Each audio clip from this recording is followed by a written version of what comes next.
हम लोगों ने जहाँ पे लीव ऑफ किया था लास्ट क्लास में, let's continue exactly from that. हम लोगों ने न्यूमेरिकल किया था about our comparative advantage and I had given you 5 steps. हमें प्राइस ऑफ ट्रेड नहीं पढ़ा था, that we are going to study right now. But before that let's do an analysis of what we have done so far. हम लोगों ने बोला कि हमारा जो ड्राइविंग फोर्स है स्पेशलाइजेशन का, हम स्पेशलाइजेशन किस बेसिस पे निकालते हैं? अपॉर्चुनिटी कॉस्ट के बेसिस पे। और अपॉर्चुनिटी कॉस्ट जो है that is my comparative advantage. Okay, so I know that this thing will sound very repetitive. The reason it is repetitive is because the idea should get sunk in your head. And of course, हम जब इस chapter के back questions करेंगे about 8 or 9 of them, we're going to repeat the same concept again and again. Alright. तो leaving behind everything else, इसको मैं बहुत simple words में समझाती हूँ। हमारे पास दो लोग हैं, सपोज एक का पीपीएफ ऐसा बना और दूसरे का पीपीएफ ऐसा बना। This is person A and this is person B. आपको सबसे पहले ध्यान में रखना है कि आप एब्सोल्यूट एडवांटेज कैसे निकालोगे बेटा। एब्सोल्यूट एडवांटेज का मतलब है कि आप या मुझ में से कौन कौन कौन सी चीज बेटर कर सकता है। ठीक है, एक ये तरीका है पीपीएफ का। दूसरा तरीका है पीपीएफ का, A's PPF looks like this and B's PPF let's say looks like this. Okay, and I will just do this so that you understand the difference. Now let's see, जो हमारा ये वाला है, दिस डायग्राम, यहाँ पे it's very simple. You see, if this is good X and this is good Y, who is better at producing X? B is, क्योंकि B ज्यादा X produce कर सकता है ना। तो अगर आपको यहाँ पे ट्रेड करना है तो आप बोलेगा बी एक्स प्रोड्यूस करे, ए वाई प्रोड्यूस करे, दोनों आपस में ट्रेड करे और दोनों बेटर ऑफ हो जाएंगे। End of story. ये जो ट्रेड हुआ बेटा, ये हुआ on the basis of absolute advantage. तो इसलिए एब्सोल्यूट एडवांटेज क्या होती है? एब्सोल्यूट एडवांटेज होती है जब एक जना एक गुड दूसरे से बेटर तरीके से प्रोड्यूस कर सकता है, तो उसको प्रोड्यूस करने की में उसको कम टाइम लगता है, या फिर हम ये बोल सकते हैं कि वो सेम टाइम में ज्यादा गुड प्रोड्यूस कर सकता है। So absolute advantage means one person is absolutely better at one thing and the other is absolutely better at another thing, and then they both can trade with each other.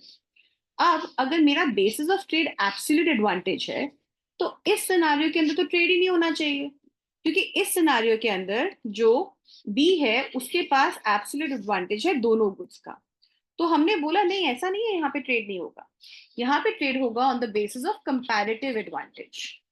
और हम comparative advantage निकालते हैं किस basis पे? On the basis of opportunity cost. वो हम कैसे निकालते हैं? हम बोलेंगे ए के लिए 1x is equal to how many y's?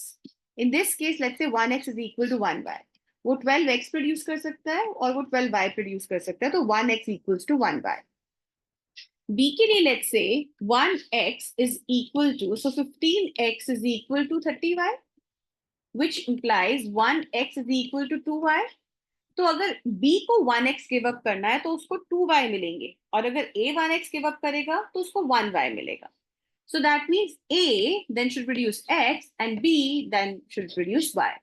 ये हो गई हमारी comparative advantage. And even if you're a little lost in how we are calculating this comparative advantage, we are going to do it over and over again for your practice. तो वो आ जाएगा। Comparative advantage के basis पे यहाँ पे trade होगा, और ये वाला जो trade है ये भी हमारे लिए advantageous होगा। और इसको प्रूव करने के लिए हम बोलेंगे कि जो इन दोनों में से लोअर है, जैसे ए लोअर है, ए तो अपना सारा का सारा प्रोड्यूस करे ही करे जो वो बेटर प्रोड्यूस करता है, बी अपना टाइम थोड़ा सा डिवाइड कर दे ताकि दोनों के लिए वो सिचुएशन एडवांटेजियस हो जाए। इसमें हमारे पास एक टेबल बनता है which is called the opportunity cost table, जो कि जब मैं न्यूमेरिकल्स लास्ट में करूंगी, एंड में चैप्टर के एंड में हम किसी किसी क्वेश्चन में वो वाला कवर कर लेंगे, क्योंकि अपॉर्चुनिटी कॉस्ट टेबल कोई ऐसे पूछता नहीं है, कोई ऐसे स्ट्रिंग करके आपके पास आता नहीं है, but it's just a table. Okay, but having said that, actually, let's cover it now also, and let's take the data from Ruby's and Frank's case from earlier. Okay, let's recall Frank's and Ruby's values. Huh? Shall we? तो हमारे पास था meat, potatoes, Frank and Ruby. In 8 hours, क्योंकि हमने 8 hours का लिया, हम सिर्फ production matrix बनाएंगे यहाँ पे, उसी से निकालेंगे our values were Frank produces 8 units of meat in 8 hours, can produce 32 units of potato in 8 hours, Ruby can produce 24 units of meat in 8 hours or 38 units of potatoes in 8 hours. इसलिए बेटा हम निकालेंगे हमारी opportunity cost matrix. Not that this matrix has any further significance as compared to whatever we have done. It's just good to know, it's multiple ways of looking at the same thing. दोबारा same करोगे बेटा meat potato Frank Ruby so हम क्या यहाँ पे fill कर रहे हैं this is the opportunity cost matrix so we are filling ये वाला जो मेरा एक्स है X is what X is the opportunity cost of producing 1 ounce of meat for frank. You understand what X means? अगर Frank जो है वो 1 ounce of meat ज्यादा प्रोड्यूस करना चाहता है तो उसके लिए क्या अपॉर्चुनिटी कॉस्ट होगी और ये अपॉर्चुनिटी कॉस्ट किसके टर्म्स में होगी पोटेटोज के so the opportunity cost of meat is always going to be in terms of potatoes and the opportunity cost of potatoes will always be in terms of meat तो अगर Frank जो है वो 1 ounce of meat और produce करना चाहता है तो उसके लिए क्या अपॉर्चुनिटी कॉस्ट होगी that is x Similarly, let's look at what y is. What is going to be y? Think. Y will be opportunity cost of producing 1 ounce of potatoes for Ruby. You understand? And of course, the rest of the two you can figure it out. I just wanted to give you that example. है ना? तो अब इसको fill करते हैं but इसको fill हम कहाँ से करेंगे इस लेफ्ट हैंड साइड की टेबल से so what I've written is absolutely correct I'm just erasing it to create space हाँ तो मुझे निकालना है सबसे पहले opportunity cost of producing meat for Frank right opportunity cost of producing meat for Frank Frank बोलता है कि मैं 8 hours में या तो 8 units of meat produce कर सकता हूँ या फिर 32 units of potato produce कर सकता हूँ इसका मतलब जैसे ही मैंने 1 यूनिट ऑफ मीट ज्यादा प्रोड्यूस किया मैंने 1 घंटा पोटेटो से निकाल लिया जब मैंने 1 घंटा पोटेटो से निकाला तो इसका मतलब मैंने कितने पोटेटोज खत्म कम कर दिए 4 units of potatoes the cost of 1 unit of meat for Frank is 4 units of potatoes right और सिमिलरली अगर उसको 1 पोटेटो ज्यादा प्रोड्यूस करना है तो उसको 15 मिनट्स चाहिए 15 मिनट्स में वो 1/4 यूनिट्स ऑफ मीट प्रोड्यूस कर सकता है इसका मतलब मेरा cost of producing 1 potato for Frank is 0.25 units of meat या फिर 1/4 units of meat you understand you can do this yourself huh so like now is a good point for you to pause the video do it yourself come back and recheck it उससे क्या होगा आपकी साथ साथ बेटा practice हो ठीक है रूबी के लिए and I hope you've paused the video and you come back to recheck it. 24 units of meat is equal to 48 units of potatoes. So 1 meat is equal to 2 potatoes. So this is 2 potatoes. And 1 potato is equal to 1/2 meat. तो ये बेटा मेरा आगे बन गया this is my opportunity cost matrix जहां पे जिसकी कॉस्ट कम है वो लेगा मतलब cost of meat is either 4 potatoes or 2 potatoes. Isn't 2 potatoes less than 4 potatoes? So Ruby should produce meat. Cost of producing potatoes is either 1/4 meat or 1/2 meat. 1/4 meat is less than 1/2 meat. So Frank should produce meat, which is exactly what we calculated in the last class, when we had done it through the production matrix directly, which is why ye wala table is nothing but an extension of the same thing. But like I said earlier, it's good to know. एक बार हमने ये figure out कर लिया तो हमने बोला हमारे लिए कंपैरेटिव एडवांटेज क्या है Ruby has a comparative advantage in the production of meat and Frank has a comparative advantage in production of potatoes right Ruby has comparative advantage in the production of meat because this is cheaper and Frank has comparative advantage in production of potatoes right That is what we calculated by calculating this opportunity cost table. but the best one is our price of trade, which is what we did not do last time. Price of the trade. Okay. Now, Frank.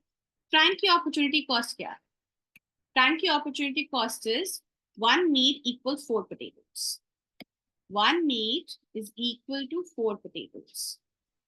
And Ruby's opportunity cost is 1 meat is equal to 2 potatoes. See here, 1 meat is equal to 2 potatoes. What do we mean by this? Frank says कि मैं जब अपने घर में produce करता हूँ तो एक मीट को प्रोड्यूस करने की कॉस्ट मेरी 4 पोटेटोज आती है. And you know, for the sake of understanding, for you to really get this concept, imagine for P, P is price. हाँ, पोटेटोज छोड़ दो एक मिनट के लिए एंड से P is price. 1 meat is equal to 4 price for Frank. तो price of meat क्या है फ्रैंक के लिए? 4 प्राइस. तो फ्रैंक बोलता है कि अगर कोई मुझे मीट जो है वो 4 प्राइस से कम का दे देगा, 3 का, 2 का, 1 का, जो भी है, तो मैं मीट खरीद लूंगा. और अगर कोई मुझे मीट का प्राइस 4 से ज्यादा दे देगा, 5, 6, 7, 8 का, तो मैं मीट बेच दूंगा. You know, so for me to produce meat, it cost me 4 price. For potatoes, 4 price. So if somebody is willing to sell me meat for less than 4 potatoes, 4 price, then I will buy meat from them. And if somebody is willing to sell me meat at more than 4 price, then I will sell it to them. Sorry, I'll say it again.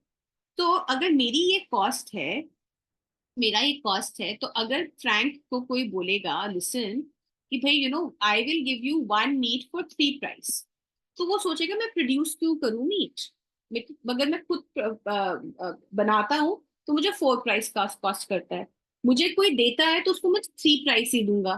तो अगर मैं price खुद बना सकता हूँ, potato खुद बना सकता हूँ, तो पोटेटो खुद बना के उसको बेच दूंगा, उसको मतलब उसको बेच दूंगा, पोटेटोज को बेच दूंगा, या फिर मैं प्राइस खुद बना के मीट खरीद लूंगा ना 3 प्राइस पे, right? So if one cost of 1 meat is 4 price for me, then if somebody is selling it to me at 3 price, I'd rather buy. And if somebody says 1 meat is equal to more than 4, let's say 5 price, then I'd rather sell. Because then when I sell meat, I get 5. Right? तो मैं तब meet bye करूंगी अगर मेरे पास 4 से कम है.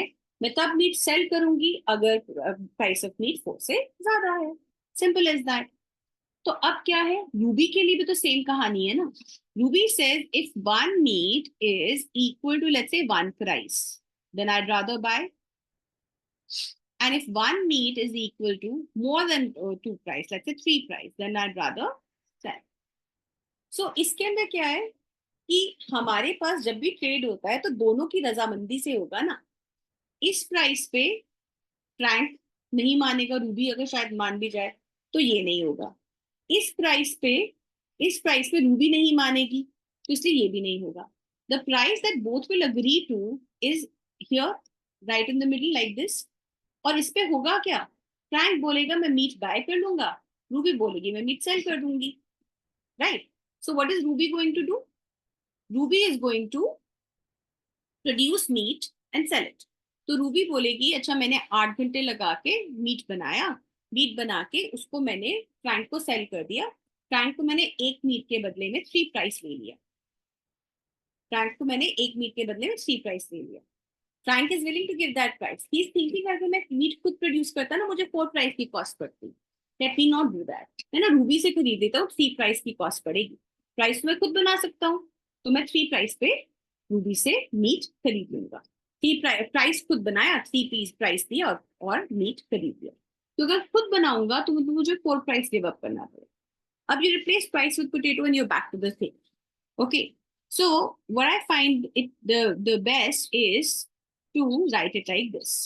And I know price can be slightly confusing in the first go.